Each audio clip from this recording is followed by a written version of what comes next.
how can the church in this country be reconciled to each other?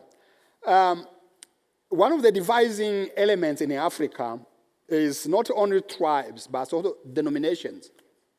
So I'm a Baptist. Alarm works across, in 8 countries, we work with about 27 different denominations.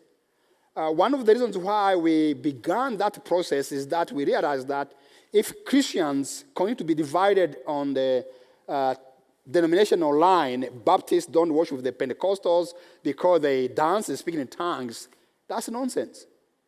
Those are non-cardinal issues. If Pentecostals don't worship with the Presbyterian because the Presbyterians stand like trees when they are worshiping, that's nonsense. That's not the core of the gospel. And so we began to say that we Christian denominations, we need to overcome, we need to look at our identity in Christ first, not denominations, not those things that don't matter really for Christ. And so first we need to overcome these superficial divisions that really do not matter to Christ. So we need to first say, do we all belong to the tribe of Christ? If the answer is yes, then nothing else, the way we worship, the way we sit, the way we speak in tongues. By the way, I'm a Baptist, but I speak in tongues.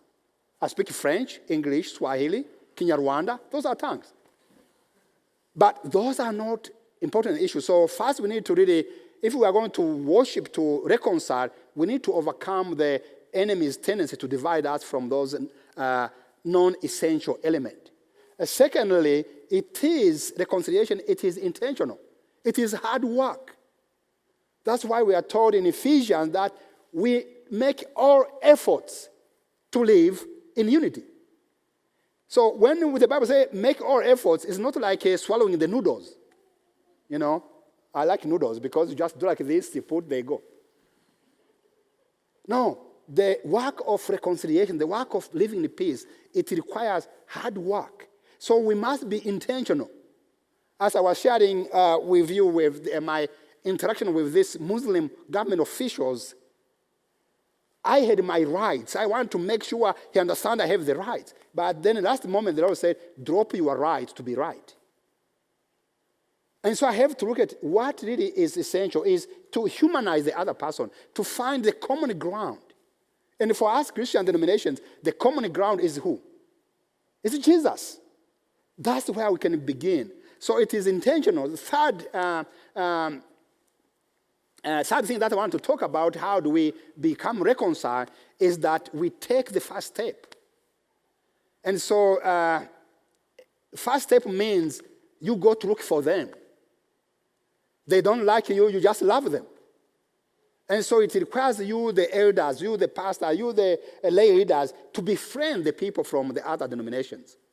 And so really, it is intentional, but also we have to take the step to go to them. Because intentions, good intentions, do not necessarily bring results. I may have intention, I may wish, but I may stay in this seat for 20 years with good intentions. Isn't it? But the moment I overcome my fear and go to say, like I told my wife and the kids, I'm going to Khartoum, I may come back 2 years later after jail, or I may come back next week with bruised body, you need to take the risk. Because that's what it takes to build unity and reconcile, is some of us need to move from the intentions to take risks. Risks because we may be rejected, or we may be embraced. So my friends, it's not just learning that we have the common ground, Jesus. It's not just having intentional desire to build a unity and peace. It's not just making efforts, but is actually taking steps, taking risks. So when we do that, again, we can begin to build relationships, but also we demolish those barriers that separate denominations. Again, denominations can be like tribes. The only difference is that we don't carry spears to kill each other, but we murder each other in our hearts.